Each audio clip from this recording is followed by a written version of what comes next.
Il était une fois dans le village d'Akpeli, caché entre les montagnes verdoyantes de l'Afrique de l'Ouest, circulait une légende terrifiante. On parlait d'une femme étrange, une beauté fascinante nommée Adama, qui vivait seule dans une maison isolée au bord de la forêt. Elle avait des yeux d'un vert éclatant, une peau douce et lisse, et un sourire envoûtant qui faisait fondre le cœur des hommes. Mais derrière sa beauté se cachait une histoire de malheur, une malédiction vieille comme le monde. Mettez un gros pouce bleu et abonnez-vous. Les anciens du village racontaient que des années auparavant, Adama était une jeune femme pleine de vie et d'amour. Mais sa beauté avait attiré la jalousie d'un esprit puissant qui, dans sa colère, lui avait jeté un sort. Depuis ce jour, Adama était devenue une sorcière, capable de séduire les hommes et de les sacrifier à l'esprit en échange de pouvoir et d'immortalité. Son charme irrésistible en faisait une proie facile pour les jeunes hommes du village, et elle les attirait avec des promesses de plaisir et de bonheur. Cependant, après chaque rencontre, les hommes disparaissaient sans laisser de traces, et personne ne savait jamais ce qui leur était arrivé. Certains disaient qu'ils étaient partis à la recherche de fortune ou d'aventure, mais les anciens savaient la vérité. Ils avaient été sacrifiés. Mettez un gros pouce bleu et abonnez-vous. Kossi, un jeune homme audacieux du village, entendit parler des histoires mystérieuses sur Adama et décida de s'y rendre pour découvrir la vérité. Il avait grandi en entendant les mises en garde des anciens, mais la curiosité et l'orgueil le poussèrent à défier les interdits du village. Un soir, alors que la lune était pleine et que la brume enveloppait la vallée, Kossi se rendit chez Adama. Son cœur battait fort dans sa poitrine, mais il n'avait pas peur.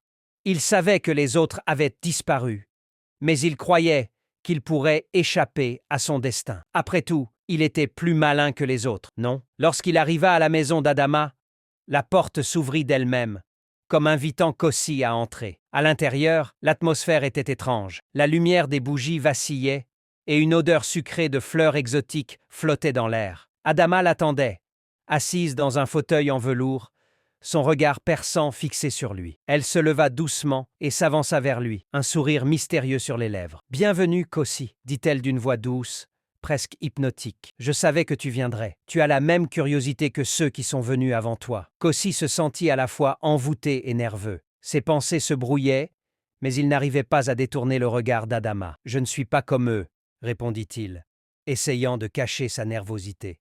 « Je ne suis pas venu pour être un sacrifice. » Adama sourit de plus belle. « Tu es comme eux, mais tu ne le sais pas encore. Tu crois que tu peux échapper à ce qui t'attend, mais la vérité est que tu n'as pas le choix. » Kossi sentit une chaleur étrange envahir son corps alors qu'il s'approchait d'elle. Il ne comprenait pas ce qui se passait, mais quelque chose en lui l'attirait irrésistiblement vers elle. « Mettez un gros pouce bleu et abonnez-vous. » Adama le guida doucement vers un lit couvert de pétales de fleurs rouges. L'atmosphère devenait plus lourde à chaque pas. Kossi, perdu dans les yeux d'Adama, oublia peu à peu les avertissements du village et la peur qui avait commencé à s'emparer de lui. Les mains d'Adama étaient douces et chaudes, et chaque geste semblait emporter Kossi un peu plus loin, dans un monde où la réalité et le rêve se mêlaient.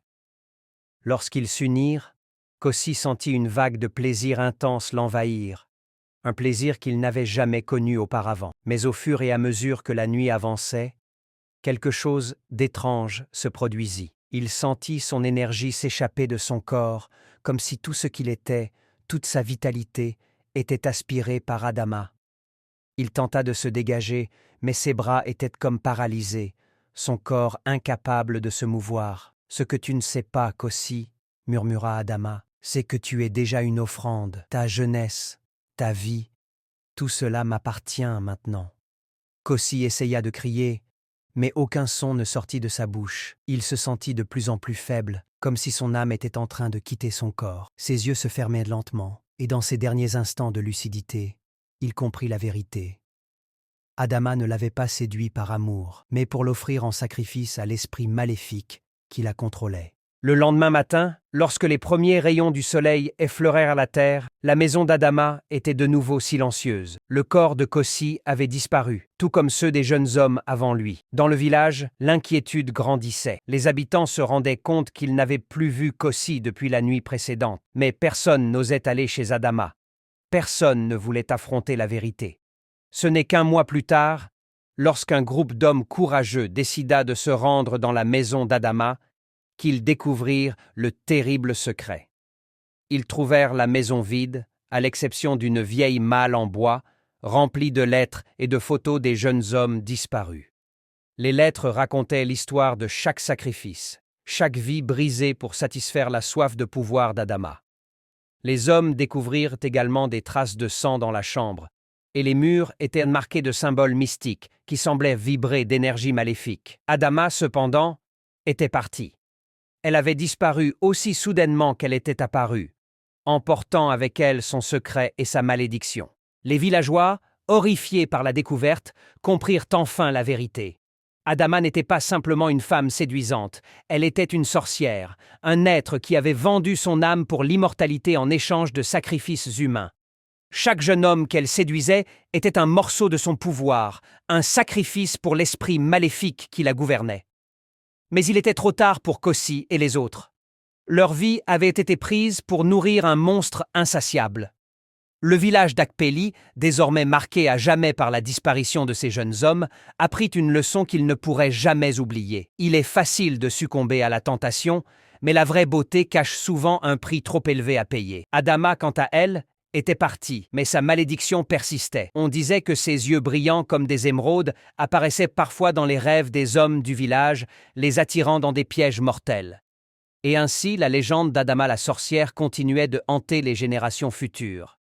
L'histoire d'Adama rappelle que parfois, les plus grandes tentations se cachent derrière des apparences séduisantes, mais elles cachent des intentions destructrices.